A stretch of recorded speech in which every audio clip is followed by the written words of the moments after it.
নমস্কাৰ, কি খবৰ আপোনালোকৰ? আজি এটা পবিত্ৰ দিন। আজি হ'ল কৃষ্ণ জন্মাষ্টমী। গতিকে আমি আজি গৈ আছোঁ কৃষ্ণ জন্মাষ্টমীৰ দিনা গীতা মন্দিৰ। হয়, বহুতে জানে গীতা মন্দিৰ আৰু বহুতে নাজানে, তেওঁলোকৰ বাবে কৈ দিওঁ, গীতা মন্দিৰ হ'ল এটা কৃষ্ণ মন্দিৰ। আৰু আজি যিহেতু কৃষ্ণ জন্মাষ্টমী, গতিকে তাত বহুত ভক্তৰ ভিৰ হ'ব আৰু এখন পাহাৰত অৱস্থিত এই মন্দিৰটো। আৰু ইয়াতে বহুত বান্দৰ আছে। আপোনালোকক আগতীয়াকৈ অকণমান সৰু সৰু ক্লিপ দেখাই দিছোঁ আৰু ব্লগটো আমি আৰম্ভ কৰিম। ক'ৰ পৰা কেনেকৈ আপোনালোকে গম পাব। তেনেহ'লে থুলমূলকৈ অকণমান এড্ৰেছটো কৈ দিছোঁ। যদি জু ৰোডৰ পৰা আপুনি নাৰেংগী ফালে যায়, তেতিয়াহ'লে জু ৰোডৰ পৰা প্ৰায় 2-2.5 কিলোমিটাৰমান যোৱাৰ পাছতে লেফ্ট ছাইডে দেখিব এই গীতা মন্দিৰৰ গেটখন। ঠিক এই গীতা মন্দিৰৰ গেটেদি আপোনালোকে ওপৰলৈ উঠি যাব লাগিব আৰু এক লুংলুঙীয়া এক যি ৰাস্তা, দুই কাষে একদম গছ গছনিৰে ভৰা এক শান্তিময় পৰিৱেশ, য'ত ওপৰত গৈ আপোনালোকে আৰু ভাল পাব। গতিকে ভিডিঅ'টো স্কিপ নকৰাকৈ শেষলৈকে চাওক, আপোনালোকে সবিশেষ দেখা পাব। আৰু আজিৰ এই ব্লগটো খুব সুন্দৰ হ'ব গৈ আছে, কাৰণ আজি কৃষ্ণ জন্মাষ্টমী আৰু তাৰে গোটেই সমগ্ৰ পৰিৱেশ দেখুওৱাৰ লগতে আপোনালোকক প্ৰভু শ্ৰীকৃষ্ণ, মহাপ্ৰভু শ্ৰীকৃষ্ণৰো দৰ্শন কৰোৱাম আৰু আপোনালোকেও তেওঁৰ পৰা আশীৰ্বাদ ল'ব পাৰিব, মূৰ ধুৱাই সেৱা ল'ব পাৰিব। যি নহওক, তাৰ আশে পাশে থকা পৰিৱেশখিনি সঁচাকৈ বৰ সুন্দৰ।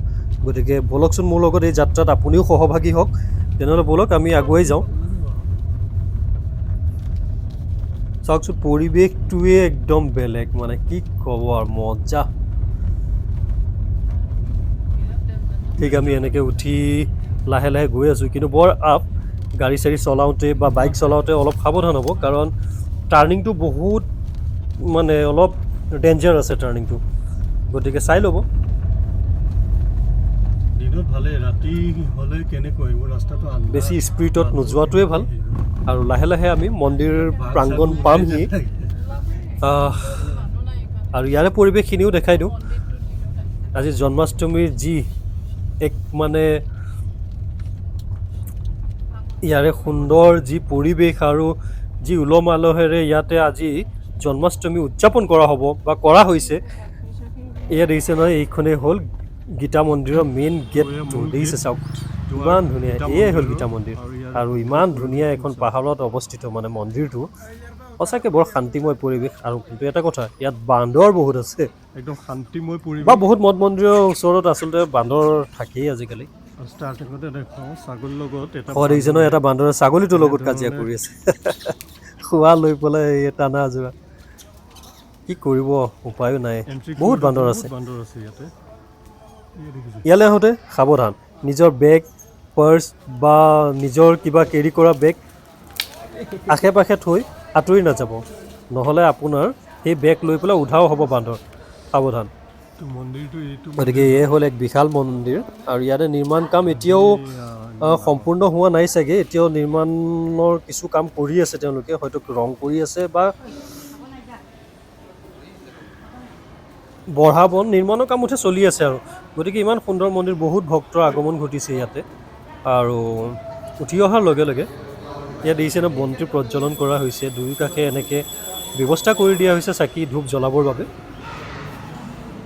আৰু এইয়া ভিতৰত দেখিছেনে, ইমান ডাঙৰ মন্দিৰ আৰু সৌৱা দেখিছে নহয়, এয়াই হ'ল মহাপ্ৰভু শ্ৰীকৃষ্ণ।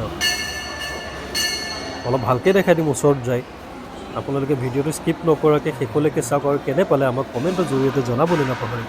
যদি ভাল পায় তেতিয়াহ'লে ভিডিঅ'টো শ্বেয়াৰ কৰি দিব।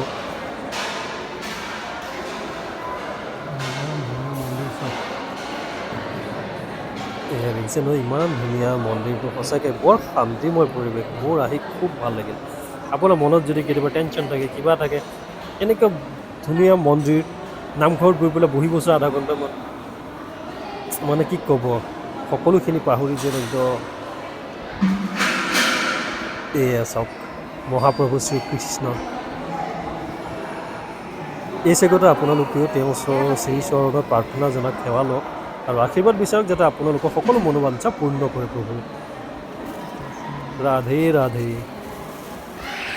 দেখিছেনে, ইমান সুন্দৰ মূৰ্তি, দেখিলে চাই থাকোঁ যেন লাগে। দেখিছে নহয়, সঁচাকৈ কিন্তু দেই, ভাষা নোহোৱা মানে যি নহওক আজিৰ ব্লগটো এটা সৰু ব্লগ কৃষ্ণ জন্মাষ্টমী উপলক্ষে আপোনালোকলৈ বুলি আগবঢ়ালোঁ কেনে লাগিল আমাক কমেণ্টত জনাব যদি বেয়া লাগিল আপোনালোকৰ মতামতবোৰ জনাবচোন ক'ৰবাত কিবা খুটি নাটি ৰৈ গৈছে নেকি ক'ৰবাত কিবা ভুল ভ্ৰান্তি হৈ গ'ল নেকি তেতিয়া আমি অলপমান ভাল কৰিবলৈ চেষ্টা কৰোঁ আগলৈ আকৌ লগ পাম